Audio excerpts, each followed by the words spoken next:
Welcome to the Grappling Grappling Rewind Podcast. Welcome to this week on the Grappling Rewind Podcast. On this week's show, we are going to recap the IBJJF NoGi Grand Prix, the Absolute GP. Pricks. I just read the note you have, Miranda. As always on the show, I am your host, manager, co-host. Miranda. How you doing, Miranda? Pretty good. We are also going to preview the upcoming Polaris card, featuring some names we haven't seen in a little bit, so that'll be fun. Plus, Ethan Kronstein's Polaris Challenger is on this card as well for his title, so it should be a very good card. And we're also going to go over a little bit about Grapple Fest. Yeah, Grapple Fest happened this weekend. I didn't get a chance to see it because you texted me like today. I was like, you're like, hey, Grapple Fest happened. Grapple Fest happened. And I was like, who's on? Well, because I saw Krikorian win, and I was like, oh, Krikorian won. I always forget where Grapple Fest is on an interesting service that doesn't come across our radar now, which is unfortunate. Their pay-per-view, they're usually honestly worth the money for the pay-per-view. It's just too short notice, so it's a huge card too. Like they usually put on good cards. They're usually fun cards whenever we watch them. It's just not on like a Flow or a Fight Pass or what are the other services that we pay for, ESPN, for all those services that we pay for, and it's an individual pay-per-view that just falls off our radar, but might pick that up because it looks like it was fun. We'll talk a little bit about that towards the end of the show. Biggest thing, though, is news. So UFC BJJ, I saw this a couple days ago, and then you texted it to me today. Because I think it hit the internets today. Okay. It may have been... It was like soft announced a couple days ago. I think articles came out today about it. UFC BJJ basically is saying, or has announced, or something that athletes will not be able to participate in ADCC after 2027. So how I read this initially and what the not press report was, but the initial thing that I saw from what it seemed like is I thought it was like going to be this year. But then the thing you sent me said 2027, but I thought it was I thought we already knew this. Maybe it's that they don't want to ban people from doing this upcoming one, but then forward after it. Because I thought we already knew this. I thought this. So well, this news I think came we out. knew that. I thought we knew that they were basically guys are under exclusive contracts. Yeah, we assumed that all the champions, Mikey, Andrew, probably his brother William, Ronaldo, like all the guys that are champions in the UFC are under exclusive contracts. Yeah. It's the same thing that they've known for the UFC for years. Like if you are an MMA fighter for the UFC, you do not have free agency. You are not legally, per your contract, allowed to go and fight in another organization. Yeah. You are required to only fight in the UFC per your contract stipulations. Or other UFC-related things. Yeah. So like you can go and do... Move that because it's going to fall. Okay. Yeah, you can go and do things the UFC signs off that you are able to do, but kind of the same thing for one. Like we didn't think we'd see the Rotolos in ADCC or in ADCC, and then they moved over to CJI, and one let them do that, but that was one allowing them to get out of their exclusive contract to go and do that. It was Claudia Gadelha? Yeah, who's the runner of the UFC BJJ, which still baffles me to this day because she doesn't seem to have a phenomenal grasp on the side of the UFC, the side of like Brazilian Jiu-Jitsu whenever she talks about it. And she does, and I mean, she's a black belt. She's good. She is a black belt, and she's good. But she's a UFC fighter, or she was a UFC fighter. Yeah. It is really, she's in an odd role, given whenever you hear her talk about the sport and her knowledge of the sport is always it seems a little junior for someone in that role. Yes. But maybe we're too close to it to really. Yeah. Maybe we're like super nerds, and that's our problem. I think we definitely fall into that. I've been told that I'm a little snobby when it comes to the jiu-jitsu.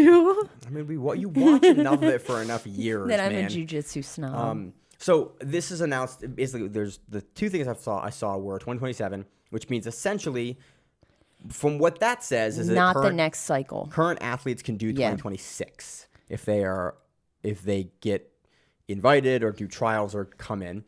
That is honestly different than what I understood, which was that if you're assigned to the UFC, if you're fighting in the UFC as a champion or one of the exclusive contracts, and not everyone in the UFC BJJ is on an exclusive contract.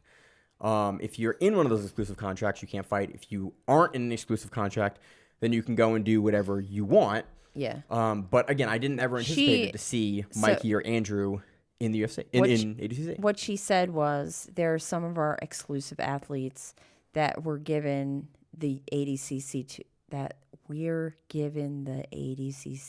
this year, but from next year on, they can only be an athlete of the UFC BJJ.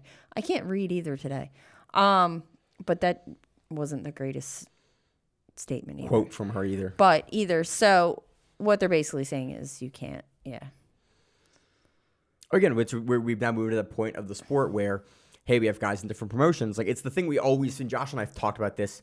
We were fearing this 10 years ago when we started the show 8 years ago. We were fearing this would happen one day. Yeah. We're finally really at the point where it's like, yep, a guy is signed to this. Like, if you're in one championship, like the Rotolo brothers are likely not going to go and face guys that are not in one. Yeah. They're not, we're not going to see the Andrew Tacker rematch because they're in different organizations. And because for UFC purposes, for fighting purposes, I mean, they want to keep them over at one. Yeah. I'm sure. So but that's my point is like, we are now no longer going to see the best guys face the best guys because they're in different organizations. On the other side of that, guys are getting paid in a way that they never had before. Yeah. So it's like, it's a double-edged sword of like, we now have more and more athletes. We actually have athletes that can make a living as competitors. And didn't Craig Jones also announce that his charity organization is going to make the women have the same pay as the men for ADCC championships? I didn't see that. I saw that. Okay. I think it's true. The Fair Fight Foundation? Yeah, that they're going to comp the rest so that women... They did announce that the women's absolute was most likely scrapped. Okay. Which is unfortunate, and we can go into that when we get closer to ADCC. So all the thoughts that we had for who Adele was going to face, or potentially, Adele's probably going to go back to her division if she does decide to go back to ADCC, which I would love to see her do that. Men's divisional championships earning $20,000, and women's championships receiving $10,000. And then because the bracket was half the size was always the logic. Due to disparities, $48,000 in additional funds is being provided by the Fair Fight Foundation to equalize 2027 payments. Cool, man. Yeah. Athletes getting paid. I honestly care less about where it's coming from. Yeah. I care that people that are competing at the highest levels of our sport can make a living doing that. And again, it does suck because a lot of that comes from, well, now they're in exclusive contracts with various organizations, and we're no longer potentially going to see the best of the best as consistently fighting the best of the best when there was only one or two shows in town where it was like IBJJF or ADCC.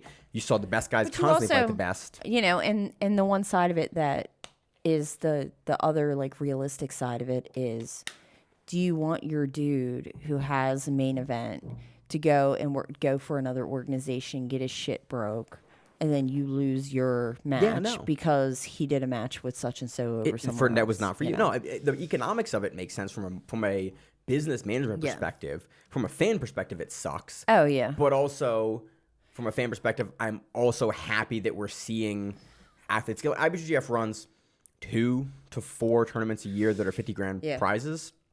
If the UFC is paying their champions, what you would expect a champion to get paid in jiu-jitsu, not necessarily MMA. Like, I doubt Andrew Tackett's making less than $5 grand, 10 grand a match. I would be surprised if it is that low on the pay scale. There was also a huge argument that I don't know if it happened super recently or it happens close enough that UFC just picked up the boxing, Zuffa Boxing. Yeah. And they showed the payouts for Zuffa Boxing are ridiculous. Good or bad? Good. Yeah. Like ridiculous. They're trying to change the Ali Act, which sucks, but you still have your UFC fighters making 10 and 10. Mm-hmm. I think it's 10 and 10 or 12 or 11, 11 or 12 and 12. Whatever. It's been the same for almost a decade now. But you have that, but you have like this boxing guy getting like fucking 10 million. The power slap guys and So but again, boxing pays are different than MMA, and we have no fighter union, and that's what you get. You have different people paying for things, and versus the promoter versus the sports management and the economics behind sports management is very interesting. We would go on forever if we kind of kept talking about it. On the good side, guys are getting paid. On the unfortunate side, it is We are out of the era where we are consistently seeing the best guys versus the best guys. Yeah. So pick and choose your problem. Any other news you got? What? Any other news that you got? I don't think so. All right. On another note, we got a comment last week on the YouTube show that was kind of rightly so, I think, giving us a little shit for any comments. You can comment on whatever the hell you want. You leave can be like, comments. Miranda, why does your face look like that? And I'd be like, because I always look like I'm pissed off for no reason, you know? Basically, it was, as people that do this show that have somewhat of a voice publicly facing in the community, they would be appreciated if we came out a little harder against creepy things that happen in the community when somebody is accused of something or does something, or like when all the weird stuff comes up in the community with things with Andre, and pick and choose over the years every single thing that's happened that we've had to kind of briefly touch on. The comment was basically, hey, you guys are voices in the community that are like somewhat far reaching.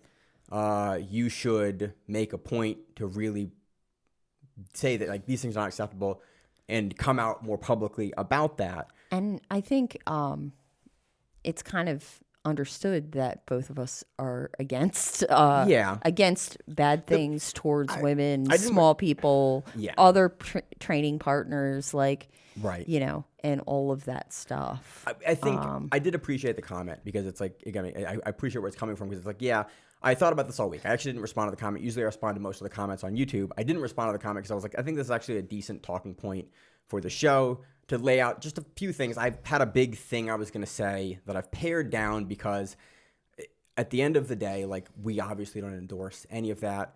A lot of my two main drivers are this. If you want information about a lot of that stuff, we are just no longer the show for that. We don't really get into any of the drama. I am not super as engaged in any of the social media as I was before. A lot of times prep for the show is I watch the matches, I look at the cards, I look at like that side of the sport, because we cover a lot of bad people. Yeah. And we cover a lot of people with a lot of accusations, a lot of history. And we do this show on a weekly basis, and that stuff all bums me out. And I don't want to talk about it. Yeah. Because it makes me not want to cover the sport. And I've never talked about this on the show, but it was one of the primary drivers that had a meal slapping on the show. Yeah. Was we just consistently covered all of these people that he just really had values and viewpoints that didn't align with him. They were mistreating other people in the community. He was like, I don't want to keep platforming these people. And it was one of the biggest drivers that sort of pushed him out of wanting to continue to do the show. Yeah. And it's one of those things that you have to look at it, you know, in any community, there are good actors and bad actors, no matter where you're at. I think the thing was we were giving them, I think the point was we were giving them more of a pass than maybe we should have. I don't want to make that the point. We also don't know the totality of things. Yeah. So I'm just a guy that watches a bunch of matches, and I want to talk about. I do law for a living. Yeah. I'm kind of taught not to assume things. So, you know, it's the way it is. You know, bad things happen. Pay attention to your training partners. And take people accountable. Take care of your friends, you know. If you see something, say something, like, do all that and make a point to do that and make sure that your gym is a safe, welcoming environment. To my point of why we don't talk about this stuff on the show is that there are better places to find that information from the source. You don't want to get it parroted second, third, fourth, fifth hand from guy that does commentary on the sport, because I'm just not as engaged as I used to be, and I'm just not a good vehicle. I also love the drama, but I love as bad as it can be. So, like, I don't want to come in here and just say fake shit, because I read some horrible things online. Yeah. You know, and it's who knows and who cares, and let's just make sure that, you know, keep your training partners and friends safe. I really want to talk about the things these people do on the mat in a professional setting.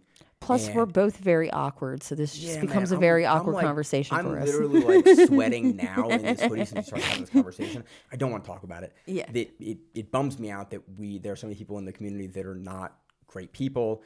And if I want to keep doing this show and committing as much of my time, effort, and money that it takes to do this show, I want to enjoy doing the show. And I like what we do. I like analyzing these matches and talking about like the nifty, like Paige, I'm going to be excited as shit. to talk about Pedro Marinho's run here on the GP.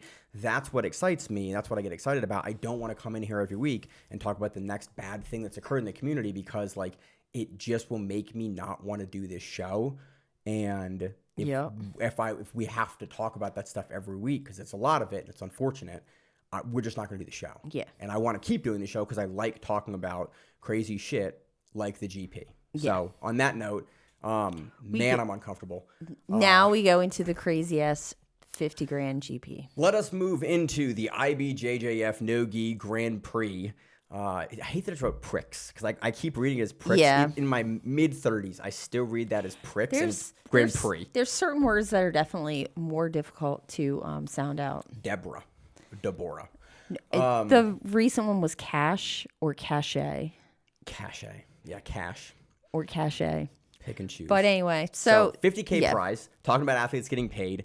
We had the return of Victor Hugo after a couple years not in IBJJF Miranda. I don't want to start with the super fights. I want to start with the GP. Victor Hugo is a big man. Dude, 270. 270. Or whatever he weighed in for this one. Usually around 260 something. Okay. But, biggest guy in the tournament. Yeah.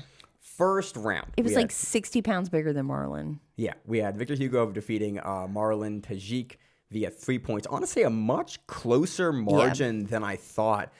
Essentially, he gets around Marlon's guard one time. Marlon tries to invert through it. Victor goes to north-south. He settles in side control for a while. And then, weirdly, Victor Hugo, for the most part in this match, sort of just camps the outside smash pass on the half guard. I wonder if Victor Hugo is a slow starter. I am kind of inclined to believe that. And he was on the Simple Man podcast. And he kind of talked about that. Yeah. He talked about, it was really cool to hear him talk about like career management from like early career versus late career. Like he talked about a match with Roberto Jimenez, I think. Yeah. And he was like, dude, it took everything out of me because I just like went hard. And then then he had to fight Roberto and it was like way harder than it should have been because he had done that in an earlier match. So I think he has learned to be more of a slow starter because he started out really slow and he also needs cautious. Probably like 5,000 calories a day. Probably sustain that big boy body. He's a big dude. So again, pretty clear victory for Victor Hugo. Not as much action as I would have liked to see, but again, very good showing from Marlon to keep Victor Hugo to 3 points. This will come into play later. Just played it well, just kept his guard together when Victor Hugo's pressure was leaned on him for probably 8 of those minutes. Yeah. So very good showing. And was trying to invert, was trying to go into the legs, was trying to do things. He was working. Yeah. I'm excited to see Marlon at ADCC because he won the under 77 kilos division for the European trials recently. And like after this match, I'm like, okay, I am much more excited to now see what Marlon can do as a new black belt going in ADCC after, again, beating Pearman and now having a good match against Victor Hugo. Moving on, next one, we have Javier Barter defeating Nick Hartman via rear naked choke. This was a funny back and forth match because I was really hot on Nick Hartman because when I went to East Coast Trials in Florida a couple months ago, like 6 months ago. Was it back and forth? Wasn't it an arm drag to the back? No. That was, no. At the beginning, Nick Hartman goes in the guard and immediately jumps through for the single leg X to try for the heel hook. And then I was like, okay, Nick Hartman's a pretty good. Oh, okay. Yeah. Nick Hartman's a pretty good leg locker. Yeah. How's this going to play out? I did not have on my bingo card Javier teching down and then immediately trying to counter leg lock him. And I went, oh, okay, that's crazy. Like, oh, it's good. And then he gets Hartman to sort of disengage. And then from there, sort of just runs away with the match. Like, he gets to Nick Hartman's back. He transitions at one point. For a guy at Javier's size, he throws an armbar off the top. Yeah. Hartman rolls, and then they roll again, and then Javier does a thing that you usually do not see guys at this weight. I think Javier's over 200 pounds. Yeah. Then he goes from the armbar back to the back. Yeah. Like, he uses the core strength and the shoulder pull to pull up, which is, like, not something we usually see from guys in this position. You can usually do it when the guy is more flat. Yeah. But to have Hartman as up in his turtle as he was and have Barter be able to get back to the hooks there from that position was really, really impressive display of core strength. Eventually, Barter rolls him over, gets the rear naked choke. And good hand switch to get it. He does like the holding, like elbow to elbow. Yeah, it was a neat rear naked choke. He does like you basically hold both your elbows and kind of like pull back. It was like a low rear naked choke too.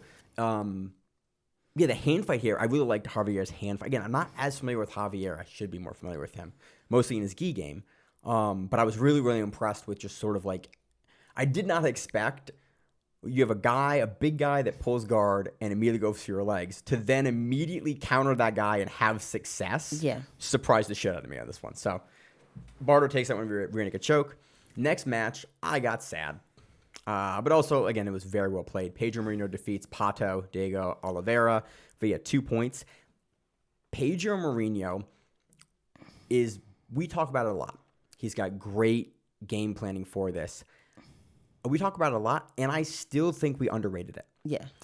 He knows Pato's going to pull because Pato's not going to out-wrestle Pedro Marinho. Like, that's Fabricio Andre's game to try.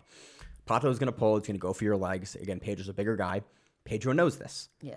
Pedro, from the jump, kind of looks, and then rushes Pato. Yeah. And Pato, like, kind of almost gets thrown off guard a little bit and, like, tries to pull really quickly when there's contact.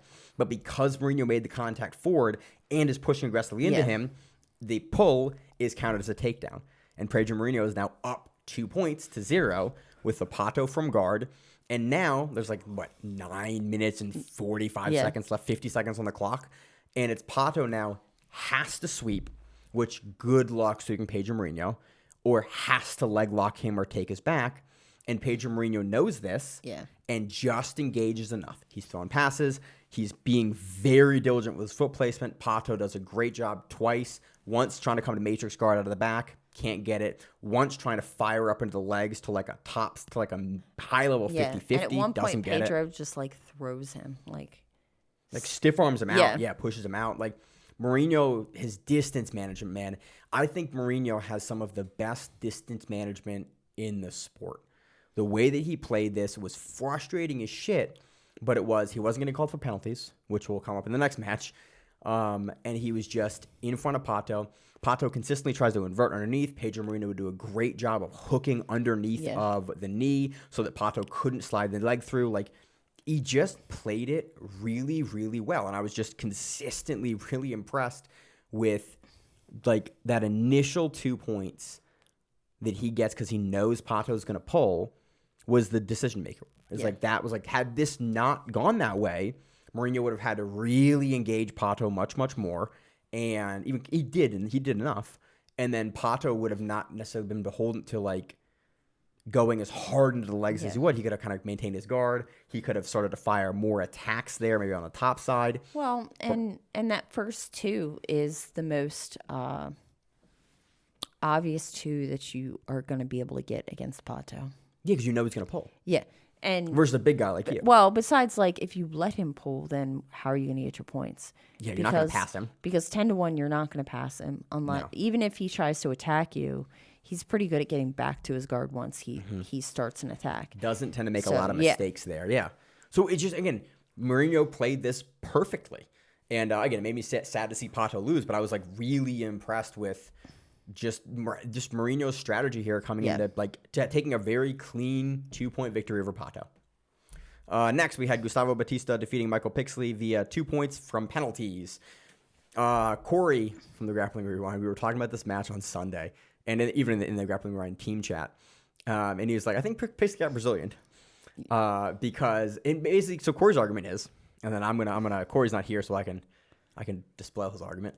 Was basically that, hey, I think Pixley gets called here a little more quickly for some of these stallings than maybe was deserved. Yeah, and I had to rewatch. To explain this a little bit better is you get 2 points once you rack up how many penalties? 3 by Pixley. So once Pixley gets his 3rd penalty for non-engaging, Gustavo Batista is given 2 points. Yes. So basically the penalties work where first penalty is free. Yeah. If it's even, you have a penalty. That's the deciding factor. Yeah. If you get a second penalty, you give an advantage to your opponent. If you get a 3rd penalty, you give 2 points. If you get a 4th penalty, you're DQ'd. Yes. So generally, you can only rack up 3, and you're still giving 2 points. So that's the decision maker here. I had to rewatch this whole match because I was like, Corey's a good analyst. Let me see. You can make an argument that some of these were a little quick. Yeah. I don't think it's a great argument because there are periods of time when Pixley is, although he is doing something, it is not successful to a level that it needs to be at this black belt level versus Batista to being scored. Whereas you're seeing it looks like it's stalling at this level because he is being so unsuccessful in his passing. If you take the match before Pedro Marinho versus Diego Pato, Pedro also did not pass Diego's guard. No. If you take that and the way that Pedro handled that situation and the way that Pixley was also unable to follow or to pass Gustavo's guard, there's a big difference in the way the two of them were game planning. The range that they're working in is, and we called this. This is exactly the match that we thought Pixley would have versus Gustavo. We knew Gustavo was going to pull, and then Pixley was going to be unable to pass at range. The biggest problem, and I think why Pixley I think is getting these penalties, because he has periods of 45 seconds to a minute and a half where he is not ever trying to break the plane of Gustavo's hips with his hips. He is never getting his hips close enough to Gustavo to even work for a pass. No, he's blitzing. He's blitzing. Like, he's blitzing, but then he's backing back out. Yeah. And there's huge pieces in this match where he's just, Gustavo is, towards the end of the match especially, Gustavo is in butterfly guard trying to kind of pull Pixley in, and Pixley is literally framing on him and backing away from the guard. He's not trying to lift, he's not trying to push, he's not trying to turn. He is literally only willing to open space past him, because it seems to me there's 2 times in this match that Pixley gets something going. And they are both off of front headlock snaps where he tries to basically get Gustavo close enough, pull his head in. He gets 2 decent front headlock dorsal attempts going that Gustavo reguards through, and they're the best moments that Pixley has. But overall, in a 10-minute match, when you only have like 3 moments like that and 2 of them are good, and you are backing up, or you are not ever really throwing a, not demonstrable pass attempt, but a pass attempt that for me would be considered a significant passing attempt. You are in front of him, but you are never trying to get your hips or your knees past him to a degree that makes it look like you're actually putting an effort. You take the score away. If I'm watching this match, I'm going to assume that Pixley is up points and that he is stalling. Yeah. And he receives these penalties because if there's no score there, that's how I'm seeing this match. He looks like a guy that is trying to run down the clock at range, and it's unfortunate because this is something that we called this. This is exactly what we thought was going to happen. And the other thing is, there's a whole portion where Gustavo isn't even using his hands to defend his guard. And really, if you're trying to pass, you should be engaging with the person, so they have to use their hands and their legs. If they're not using your hands, you should at least be able to know, or at least transition to a pass to take advantage of that fact. Pixley's game here is just so limited for how he's willing to engage. Tentative. Yeah. It's almost like he gave too much respect to Gustavo. Mm-hmm. Like he respected his guard too much. Yeah. He just has to do, he was only willing to go for that front headlock, or maybe do a throw by pass like twice. Yeah. And it just wasn't working. And then he seemingly like ran out of, like, the last 2 minutes of the match is mostly him backing up.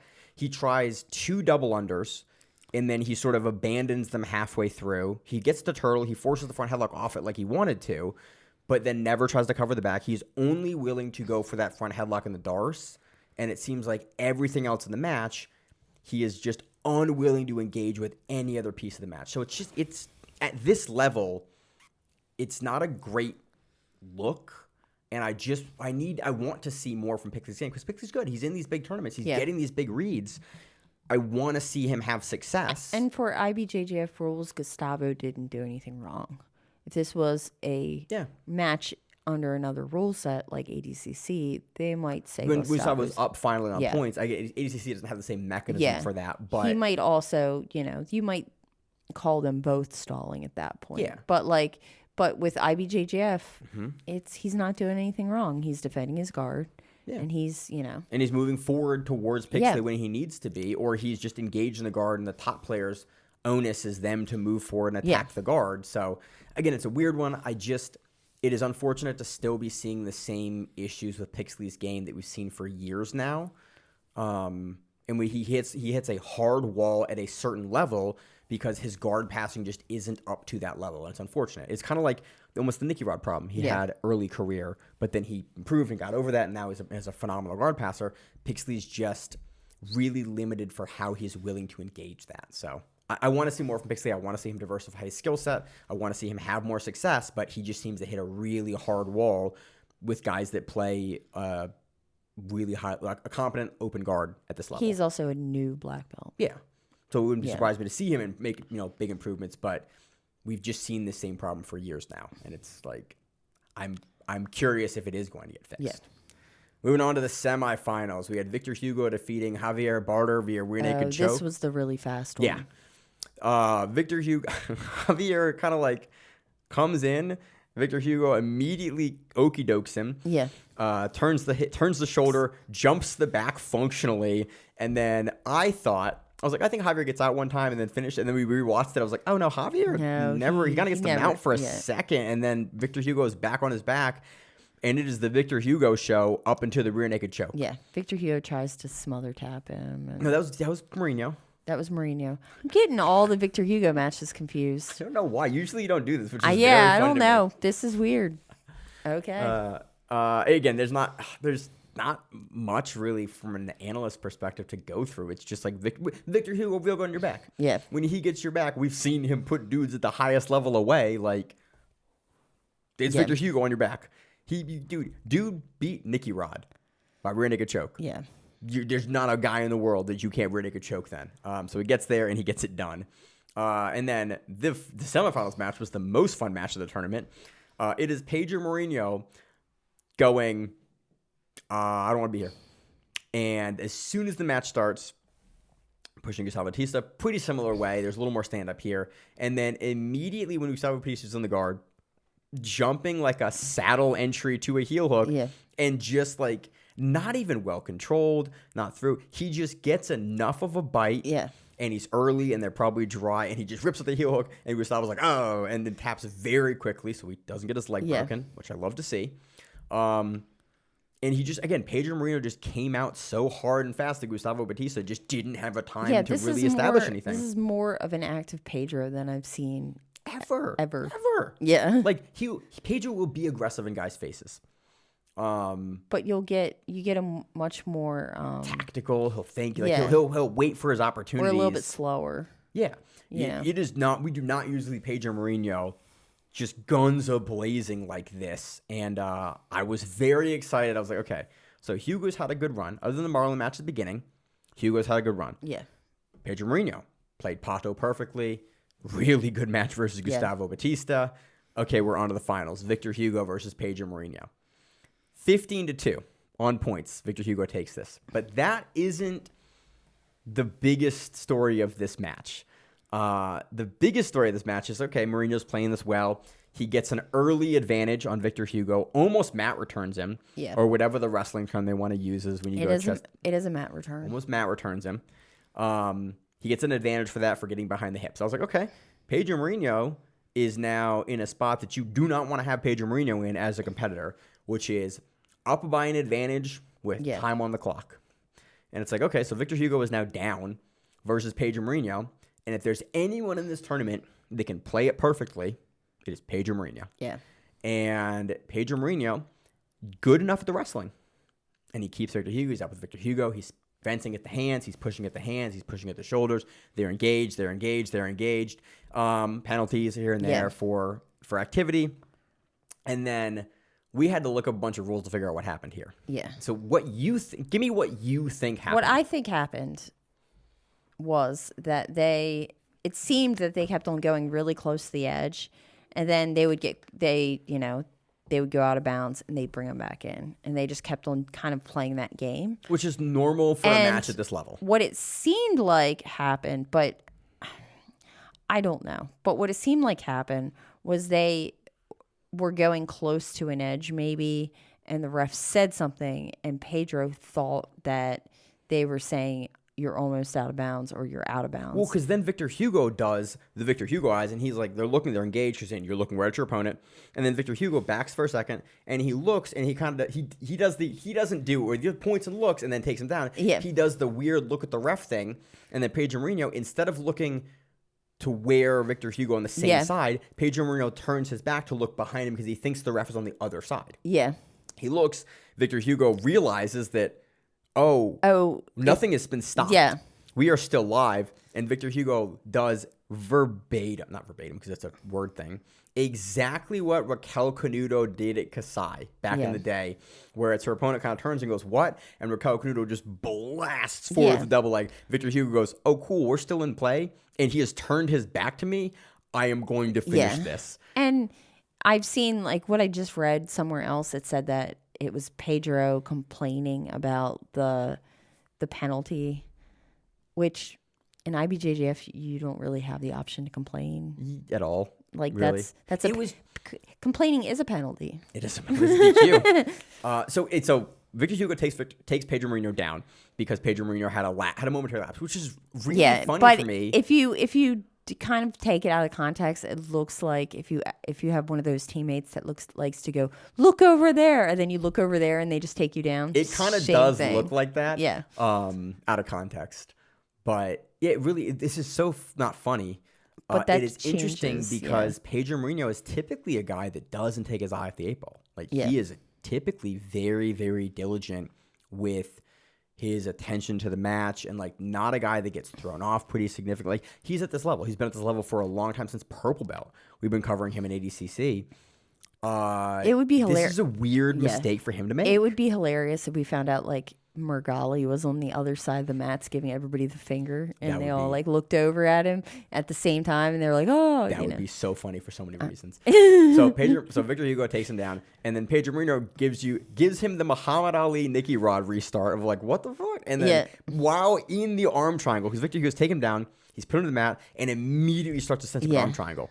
And I was like, this sucks. This is a shitty ending to the tournament, because there's no way that Victor Hugo doesn't get this, because Pedro Marinho wasn't expecting it. Yeah. He's now in a head and arm. The way they set it up on Flow on the little the clip that's online looks like Marinho puts his hands up like, what the fuck? And then just gets choked to death. That's what it looks like. And I was like, oh, that's really sucks that you're complaining and get choked when you And then you see the video and you're like, he's going to get got.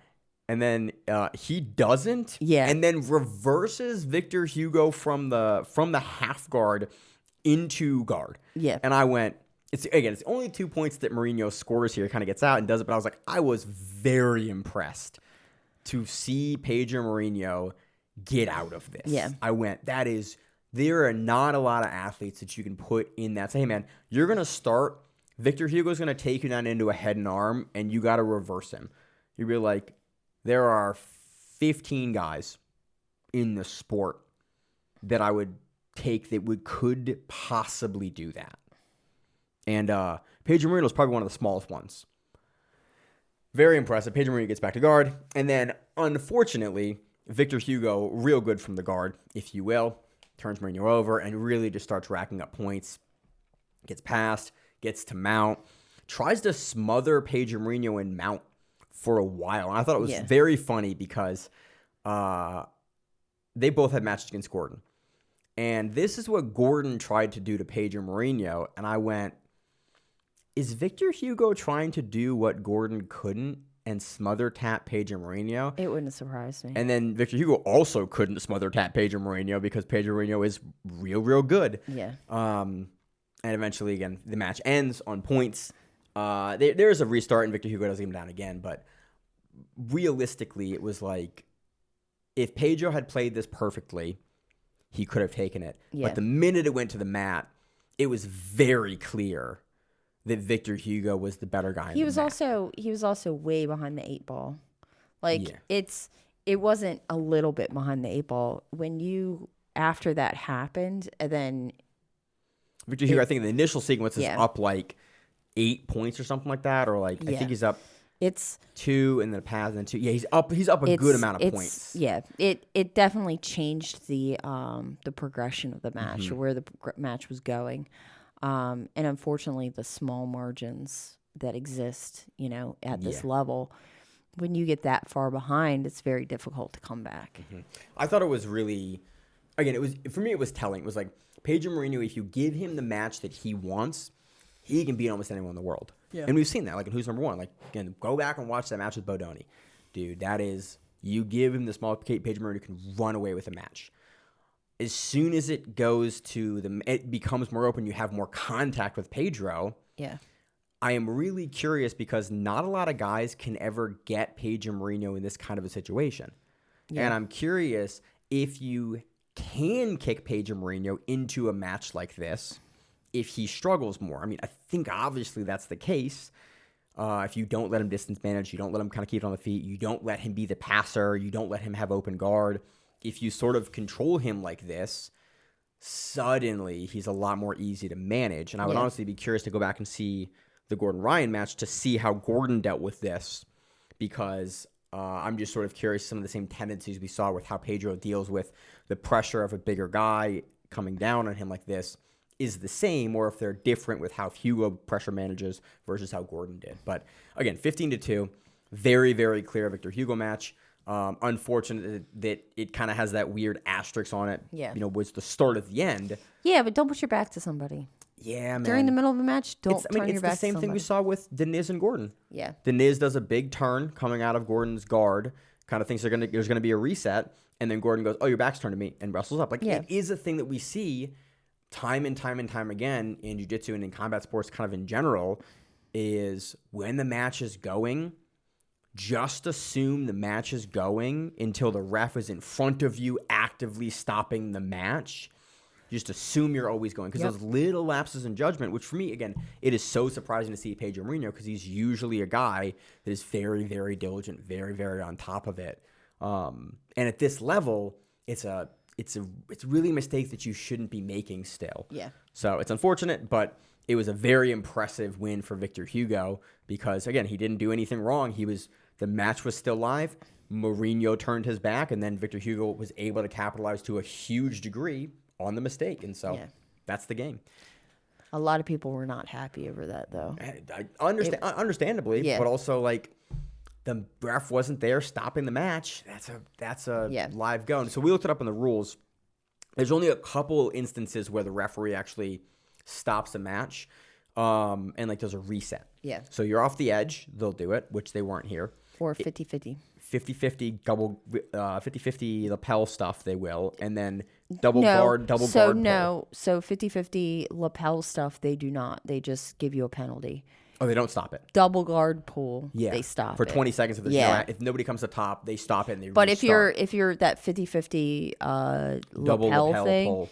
They just called stalling. Okay. Because they did that in the one of the super fights. Okay. Well, I think two of the super fights actually, but so.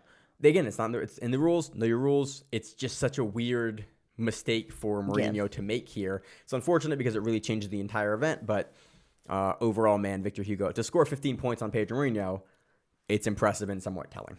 So, and again, even match, you take away that first sequence, he still scores handily to get, to win the match. So let's move on to the super fights. We're going to run through a couple of them here. Mateo Cardona defeats Leonardo Oliveira 4-2. Your classic gi back and forth 2-point match. Yep. Sweep. That's the match. Two. A lot of guard work here. Again, both of these guys are phenomenal. But it was, again, not a lot to write home about in the gi. Ashley Funegra, versus Yasmin Castro. Dude, Funegra is good. Yeah. She real good. This was an impressive armbar win. You corrected me here because in our pre-show, we watched this again. I don't know if it is. I don't know if it is a Choi bar or not. The setup for me kind of looks like, so the finish here, Funegra is on top. She's almost in the power Kimura position, like a tech now. And Yasmin Castro knows the Kimura's coming, goes to basically head down turtle. And Funegra falls off the top and then yanks her low side knee back into the hip pocket, traditionally from guard, how you would do a Choi bar. Yeah. And for me, the Choi bar is in my head, it is any time that motion with that leg happens and comes across. So it's, Choi bar. But really from that position, your point was, isn't that just how they do it in judo? And I was well, maybe, but kind of not. And I forget exactly what the term is, but it's the Jujugatame? Yeah, it's Jujugatame is the one where it's behind the head, but it's all the same variation but it's that same, it's from that turtle position. It's from that turtle armbar position. So it's I always refer to this as a Troy bar, and I actually don't know if I'm correct in referring to this particular finish as a Troy bar finish because I don't know. But it looked like how you would envision a Troy bar. Yeah. But again, very I commanding thought she performance was from Ashley. maybe going to go Tariqa Plata. I thought she was going to step the leg over too and do the Darce, and do the and pull the arm through with the Kimura grip, but she straightens it out. Again, we know Ashley's good. We know her sister's good. We know her other sister's good. It was just a very impressive performance here. So good. We had Sarah Gavao defeating Maria Vicente via armbar. What was the finish on this? It was the day one armbar. Oh, the yeah. Standard the classic armbar. Nothing really wrong with the classic armbar. No. It was just a very classic armbar. Sarah Gavao looked very, very good here. She was smiling, having a good time during the match, which was great. Put a ton of pressure on top. If you've seen any of Sarah Gavao's gi performances at brown belt, purple belt, and into black belt, this is sort of how she looks. Really good pressure management, great drive through on top and the very hips. Precise armbar. And every response that Maria would have, she knew the result of, okay, well, I do this. You know, I go to this grip or I pull this part of the arm and how to actually get it. Yeah, very well schooled. Again, a great armbar win for Sarah Gavao. Next match, this might have been for me the best match of the entire tournament. Helena Cravar versus Agatha Fernandez. Cravar gets this via Darce choke, but that is not the whole story here. Agatha impressed the shit out of me here in this match because we were like, I think in the pre-show I was like, yep, I don't know a ton about Agatha. We looked at her record. Yeah. It looked good, but it looked good. Yeah. Had some wins, had some good wins, had some losses. And I was like, look, I'm not picking against Cravar. I think Cravar is one of the best women in the world right now. And then Agatha Fernandez came out and went, I am also one of the best women in the world right now. Immediately comes out, Cravar pulls, and is in passing. Yeah. And is trying to pass Cravar and goes, immediately pops the north-south, almost gets through. And Cravar, kind of by the skin of her teeth, is able to recover her guard, get her hands back in front, get her knees back in front. And I went, whoa, that is, in this rule set, very, very impressive. Because Cravar is a very, even though she's, 18 now, maybe 19, seasoned competitor. She is. Not someone who immediately will get flash guard passed early in a match, almost ever, especially nowadays. So Fernandez to come out as quickly as she did and immediately, almost put Helena back on points, which, again, we've seen Helena lose matches that way or, have very, very tough matches where she has to kind of gut back into the match. It was impressive. And then Cravar gets going on the legs. And I went, okay, well, let's see how Cravar is. Cravar has some phenomenal, great leg lock wins as of recent. And then Agatha Fernandez goes, oh, we're in legs. Cool. Oh, no, sorry. Agatha Fernandez initiates this. Initiates the ground. She grabs down to that straight ankle lock grip. And then Cravar goes, okay, we're in the legs. And starts kind of fencing for her own. And then Agatha Fernandez yanks on the ankle. And you see Cravar go, okay. And you see the pacing and the demeanor change a little bit of ooh, this actually looks like a pretty good. The straight ankle lock meta is really coming in now where I'm curious. Cravar eventually mirrors the ankle lock here. Agatha is a little bit high with her hand positioning on the shin. She's going to do a shotgun straight ankle lock. But Cravar has her underside foot under the heel to basically help reinforce from the leg getting pulled down into that straight ankle lock. One thing that I was really curious about was Agatha Fernandez, for the entire time she has a straight ankle lock grip, she never switches over to the heel hook. She has both legs on either side of the knee controlled, and she is in a position where traditionally in NoGi, because this is what the rule set's happening in, and now you can in IBJJF, you would then pop the edge of the heel out. Even with the grip that she has with a shotgun grip, you'll still pop the edge of the heel out, and then you can go to a palm-and-palm heel hook. I wonder if she didn't do it because you can lose the leg really easily once you do that. I don't know, because people a lot of times... Because it also looked like she was kind of holding onto the leg in a way that she wasn't really... She was controlling it a lot more than anything. One of the things that we heard a lot of the camps of CJI too, people were talking about is using that straight ankle grip as a control piece. And The defense got really good at the heel hook, so they're using the straight ankle as the control. And then the finishing for the straight ankle now has gotten way, way better than it was 10 years ago. And the defense hasn't necessarily caught back up to it. So I'm curious. The straight ankle is kind of back on the table as a really, really viable high-level finish again, whereas it really wasn't for a couple of years there. Yeah. And so I'm just curious if Fernandez is using that as a grip or was really gunning for like them keeping this for later to use this. It's neat that straight ankle grip has really come back into prominence now in a way that I can't immediately pick out what athletes are doing with it, which I like. It's making me kind of think and like watch position and try to figure out what and why they're doing stuff. Cravar goes to the heel hook. Fernandez has very good foot management, keeps her heel in, slips a little bit with the heel. Cravar can never get a good bite. She's sort of stuck on the forearm or like on the old school middle of the elbow. She can never pop down to the forearm to get the grip. And then Fernandez does a great job getting back to her guard and sort of keeps Helena in a reverse saddle half guard. Yeah. And I was like, okay, so the foot's kind of trapped here. How is Cravar going to deal with this? Because Cravar is sort of on the defense, on the offensive now. Yeah. Like initially had put up some passing defense, leg lock defense, and then now Cravar is on top. Cravar, generally speaking, plays from the bottom, but she does want to get to the top. Like she wants to sweep you into a dominant top position so she can start like pressuring you, but she wants to start from the bottom. And I was watching Cravar pressure in. Great, not letting Agatha get underneath her, not letting her sit outside of the saddle, not letting her pull that leg through, because at one point Fernandez does get to that leg. Yeah. And we see her, instead of going to the knee bar, which I think she might have been able to get, she goes to like the Mikey lock, and that's sort of the beginning that gets us back into this half guard position.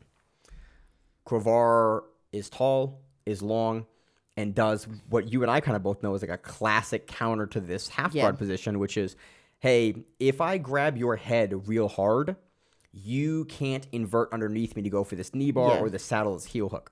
So I'm incentivized to grab your head. So Cravar starts grabbing her head. Cravar is quite tall and quite long and starts to lock up a Darce. And I was watching this going, no, she's not gonna get this. But Agatha was also like stuck. Because the leg's in there. Yeah. Because now basically that leg, the saddle, the inverted saddle position that she's in, not inverted, the leg in half guard saddle that she's in from the bottom is great.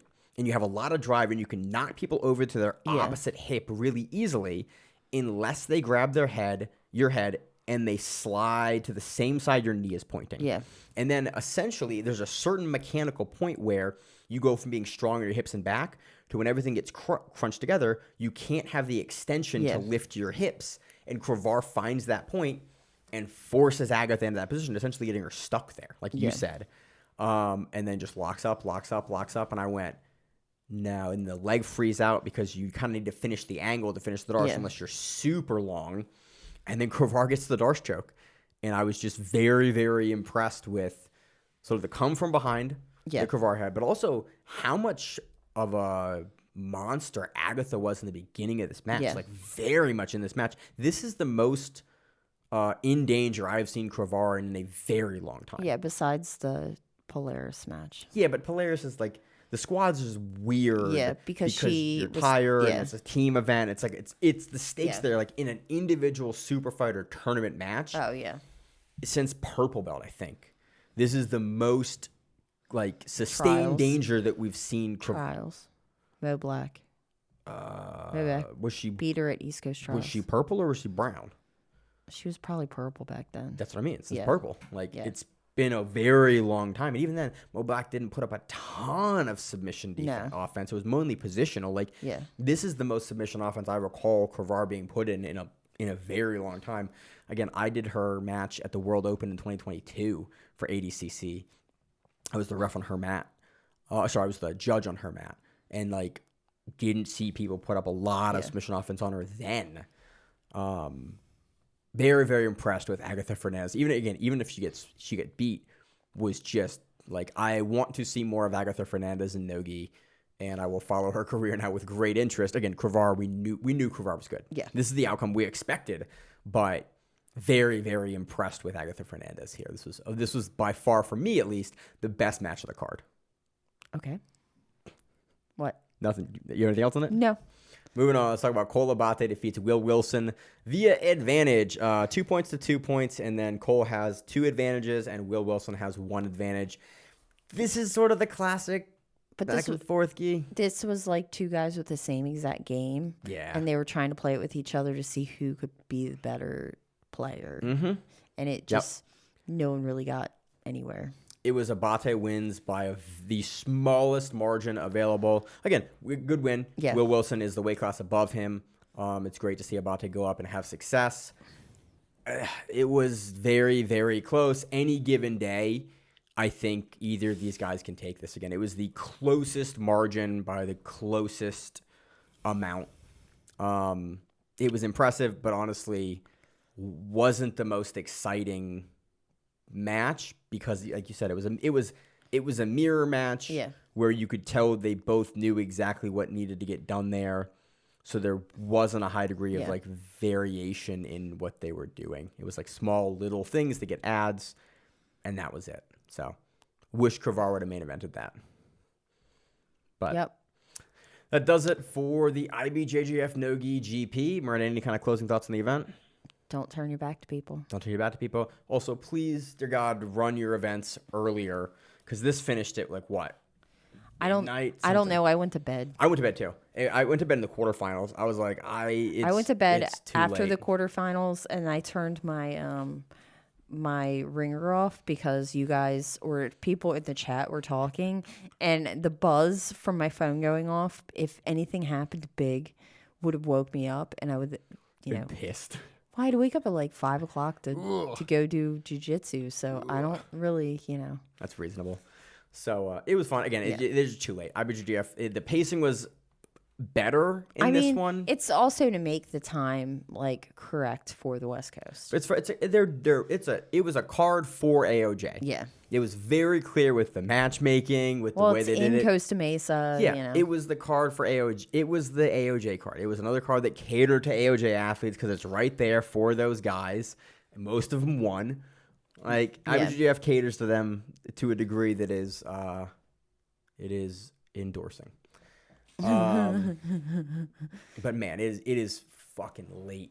Yeah. On the East Coast, it is. It is like, especially on like a Thursday, dude. Yeah. The event. One last thing, make them shorter. Make your pro events shorter. The 10-minute matches for all the black belts and the purple belts, but or the lower belts are less time. But start it earlier so that the main event can finish at 10:30 on a Thursday. Yeah, I on a Thursday midweek card, I do not want to be watching an event that I'm interested in past 10:30 at night. Yeah, it's just hard to make all the time zones work that way. But just move 3 hours earlier. Just start the event earlier. No one's ever getting mad about getting out of an event at 7:30. Yeah, but people have jobs. Yeah, so let me go to bed. So, but how are you supposed to, if you're in California, go to a jiu-jitsu card that starts at 3 o'clock? The preliminary card starts at 3. The good stuff starts at 5. Okay. I get it. I understand the dilemma here, but man, it is rough for East Coast viewership. Let's talk about something that's good for East Coast Steelers. Yeah, the UK. I love it. Yeah. Here we have a 2:30 p.m. start time for the main card. If I looked online and the start time, go down one more, for the prelim card is 9:30 a.m. Yeah. It's cool. On Flow, it was 9:30 a.m. Man. And I was it's usually I'm okay early. with that. You wake up and I watch some Polaris, dude. Polaris is the best time slot of any event that we cover. I love Polaris. Thank you, UK time zone. I have no idea what time you run it in UK, but I love what time it runs here. So we kind of jumped over. Do you want to do Grapple Fest now? Yeah. Again, because it already happened. I haven't a chance to see it. I haven't bought the pay-per-view. Keith Krikorian defeated Anthony De Oliveira via heel hook. Yeah. He retained the under 70 kilo title for Grapple Fest. He won. He took off Ash. I believe so. And then Ben Bennett defeated Jacob Couch via Texas Cloverleaf. Allegedly, that was a come from behind win too.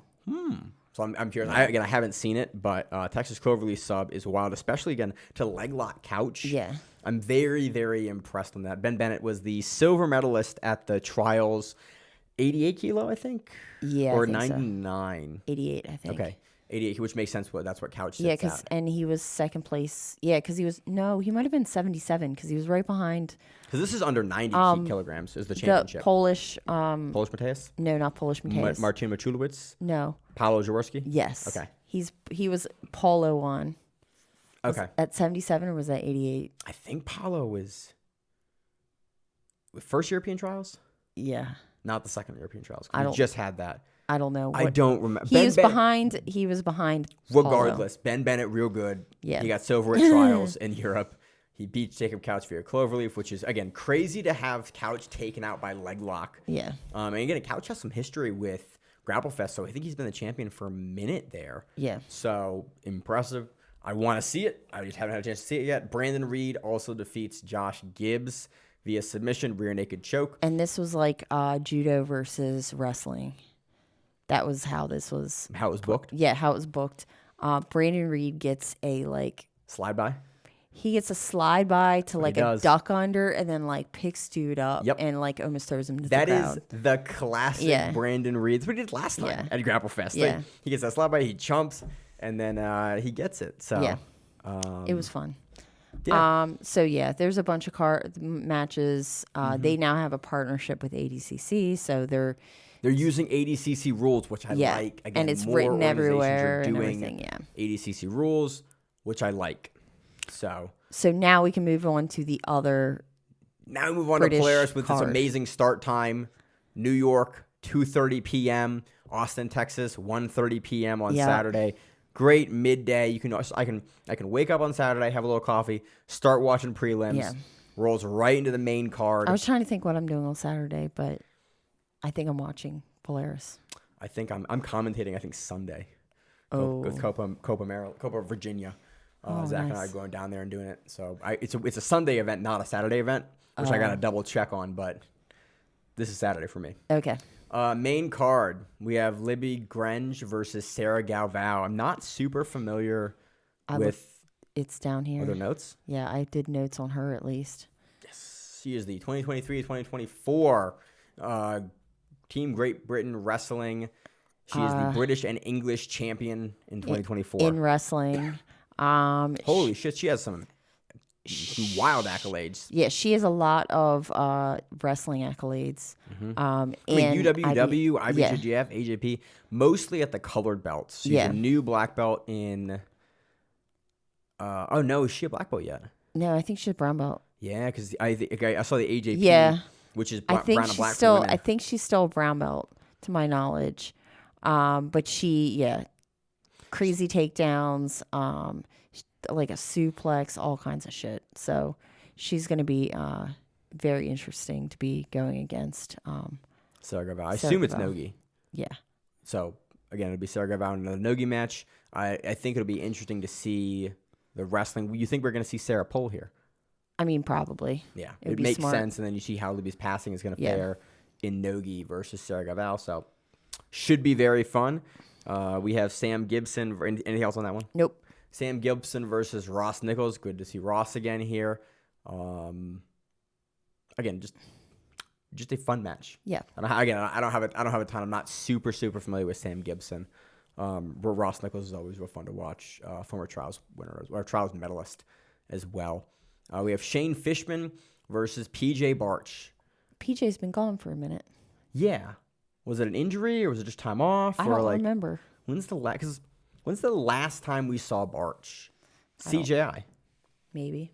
Was he on CJI?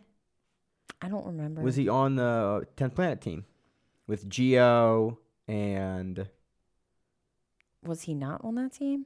that would have been Kyle Bame. That would have been Gio Martinez. I would assume he would have been on that team because Barch would have been, him and Bame were the best guys on that team. Yeah. I just forget the makeup of who was on that team. He also opened his own gym. Yeah, which makes sense. And Okay. again, Barch is on the older side. He's late 30s now. He was on CJI 2. Team 10 Planet. Yeah. Okay. He went against Lucas Kennard, and it was a decision. Okay. Or a draw. Draw, not decision. Okay. I was like, what is a D? I had to think about that for a second. But, yeah, we just haven't seen him in a bit. So it'll be fun. Again, I like Barch, so it'll be cool to see him back out there. You looked up Shane a little bit before. Yeah. What did you pull? Again, I'm less familiar with Shane. Shane seems to always be like the bridesmaid, but never the bride. Okay, for as they would say. Big IBJJF tournament. Yeah, he's always like second place or like he's behind. He was behind the winners. Okay.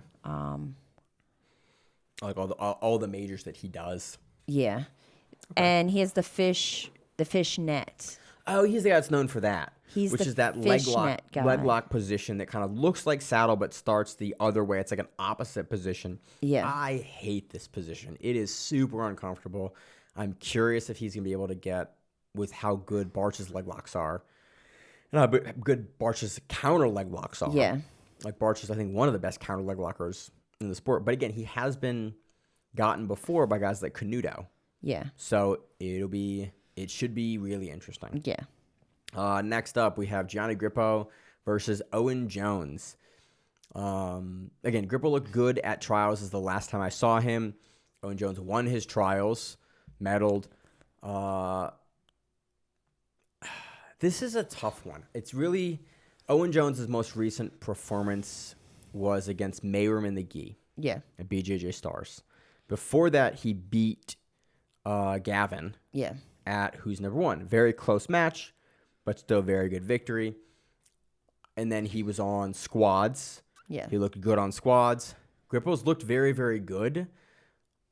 And again, is always consistently, amazingly hard to beat. Somebody's going to pull here. Yeah. I don't know if it's going to be Grippo. I don't know if it's going to be Owen Jones. Yeah. I think Owen Jones is more often than not though, you get a Gianni Grippo pull, you get a sweep. You get a hard head and arm. You get the pass to the head and arm. Yeah. When Owen Jones you get the pull into either the leg or into the armbar. Or into the reverse guard. Yeah. But Gianni trains at Unity. Not at Marcello's. No. Used to. Yes. He trains in Jersey, and I'm trying to think Bodega. Yeah, it's his and spot. They do. No. The other guy. Oh, you're right. You're right. He doesn't, I don't think he owns the gym, but he is there most of the time. But I believe like he is training somewhere that has that game. Like they play that reverse guard game. They're used to the reverse guard. So it's not like Owen Jones is going to be like, let me play this guard that he's never seen. Grippo's seen it before. Gianni Grippo's, this is definitely like the old guard versus the new. I think that's the best way to put this matchup. Yeah. Grippo is incredibly hard to beat. I really like a lot of the things that Owen Jones has been doing in Nogi. I like the speed that he brings, and I like the transition game that he sort of will force a match into you if you give him a match to force. Now, Grippo can absolutely stall him out and beat him in places. Yeah. And like Grippo has the veteran savvy to not get pulled into the game that Owen wants to play, but Owen has the youth and speed to potentially catch Grippo in the transitions that are not necessarily quite as fast as they were 10 years ago. But this might also be a match of like chaos, because both of them can hit like a level of chaotic movement that is like wild. This it could be a really fun match, or it could be an old guard versus young guard tactical match. Yeah. And be a whole lot of not a lot of movement. Yeah. I'm inclined to think that. I think it's going to be chaos. Yeah, I think that. I think they're going to be ripping shit on each other, and it's going to be wild. I hope. Do you have a pick for it? Gianni over Owen. Okay, I'll go Owen then. I like Owen, but Gianni, it's been around forever. He's been around for a long time, man. And I've watched him. Not a lot. I've watched him hit the same transitions over and over again on people. So we'll see. Okay. Yeah, again, I'm most excited for this one on the card. Next one, we have Annabelle Lopez Beard versus Kendall Rusing. First time we've seen Kendall in a long time. Since ADCC. Was it ADCC 2022 or 24? The most recent ADCC, she was there. Because remember, she was wearing the pink set, and then she would wear the other set. What year did she break her leg? two cycles ago. Was that 2 cycles ago? Yeah, the current cycle. Okay. She was wearing the pink because I remember having conversations with me, you, and Nick about her outfits. Because she was the only one that kind of had like a little like a girly outfit, which is very funny. Annabelle Beard is the ADCC trials winner for Europe. Yep. For the most recent one, she qualified. Yeah. She is the 2025 Pan American champion, the 2024 IBJJF NoGi World champion. This is such a weird match because Kendall's been a commentator for the last couple of years. She's a good commentator too. Matt side interviewer. Like, I don't know what Kendall is doing right now. Yeah. I don't know what she looks like competitively because we just don't see her frequently. Annabelle is still currently in the prime of her career, winning major tournaments. Kendall could absolutely come back, look like she's never lost a step, have great wrestling, good takedown management, good pressure management on top and take this. But Annabelle could also come out with the fully modern, like no rust on her game whatsoever and just take this. So this is more for me a question of what does Kendall look like coming back after a couple of years? Yeah. Versus Annabelle. I don't really have much more technical analysis for this match than that because we haven't seen Kendall's game in a couple of years. Yeah.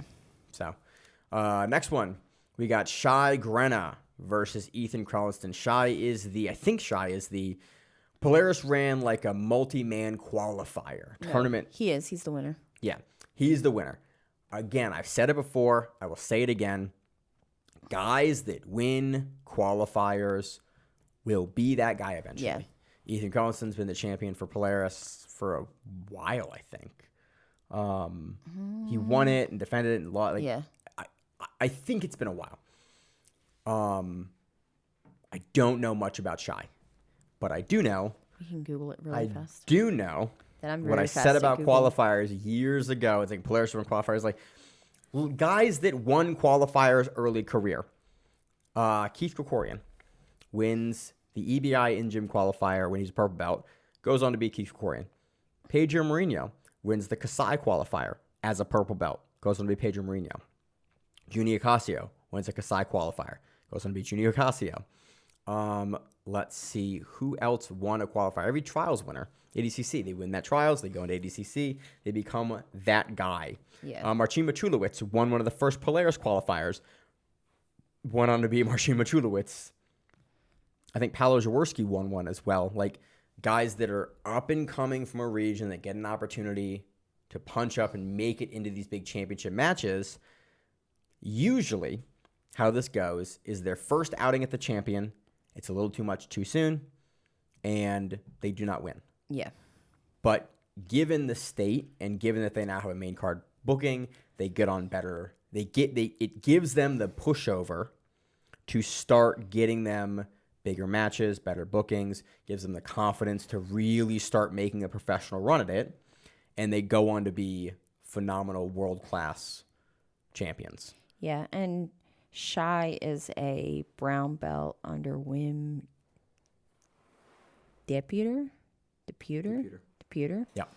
And I mean, it looks like he wins everything. So, or he gets close to winning everything. I'm jazzed for it. We haven't seen Ethan, I think, since CJI. No, I think it's fun. The funniest thing, every time I think about Ethan nowadays, not all the trials wins, all the big wins that he's had over the years, all the EBI stuff he's won. I always think about them giving him shit on day one of CJI, being the only guy that didn't go. Yeah. And I think they called him a lazy piece of shit. Yeah. He's the only guy that didn't go. Yeah. And then with day two he went. Yeah. But it just makes me laugh that in my head is like what I think about Ethan now. Is like the only guy didn't go day one. You're like, he has a bunch of he is the overtime champion for EBI. He's a multi-time EBI champion. He was combat jiu-jitsu champion. Yeah, man, he's won trials twice, been to ADCC 3 times. Like, Ethan's been on the level for a very long time. He's just a smaller dude. There aren't a ton of them in that division. Yeah. And unfortunately, there's a lot of very, very good people in that realm. So sometimes Jones and Grippo also in that division. Yeah. and also and then Pato, and you get all Pato, you get all Baby this, Shark you know, will be up there, and then, so so he's been around. Cisneros. Yeah, pick and choose your guy who's a monster at 45, 55. They're all monsters. Yeah. So, again, I'm jazzed for this. I love qualifiers getting a shot at a champion. Ethan's a fun champion. I've watched his career with great interest for many, many years since he was in the colored belts. First guy that wasn't a black belt to have a BJJ Heroes page because he was a brown belt for so long. They had to give him a page because he was competing so much against high-level guys. Yeah. He was the first guy that they had to break the rule for. Now it's a little more common, but like that gives you, a lens into who Ethan is. So I'm jazzed for it. This should be a lot of fun. Looking forward to a 2:30 p.m. start time for the main card and whatever else time. I think like 9:30 a.m. or something. Start for the prelim. For the early prelims are I think 9:30. Yeah, give me a second. I'm looking at names. So we have Jack Sears in the prelims. Emily Leva. We've seen her before. We've seen some of these other people. So the prelims are kind of packed. Similar names that we have seen before, which is great. So it should be a lot of fun. Again, Polaris is always a lot of fun. And I think that's it. Yeah. Anything fun going on this week? I don't think so, but we'll see. You never know. I got business travel Wednesday for a couple of days, and then I'm home for a week, and then I've got a whole week of travel the following week, so we got to push the podcast into the weekend recordings and like Sunday recordings for the next couple of weeks, which is always exciting and makes things a little bit harder, but it's should be good. It's supposed to snow tomorrow. It snowed today. I know. I came to your house, and I was like, holy shit, I'm coming from the north, and we don't have snow, but you guys have snow. It snowed again, so that pushes additional work that I had to get done out in the field by another week, but it is what it is. Hoping to get some training in this week, and then, that's it. That's about it. All right. As always on the show, I'm your host, Maine, join the co-host, Miranda. And we are the Grappling Miranda, no matter what it is, stay safe. If you like the show, please consider sharing it on Facebook with the folks at your gym. It's the best way that we grow the show, and we really appreciate it. You can reach out to us on email. We also have Instagram. We have Facebook. We have Twitter. We have Google+. Until that shuts down. We have a website. If you have an event you would like to have us cover, please let us know. If you have a name, like most people do, and you'd like to have us stop butchering it, let us know. Reach out to us. The show is also available on YouTube, Spotify, in addition to iTunes and every other podcast service. We very much appreciate your time, and thank you.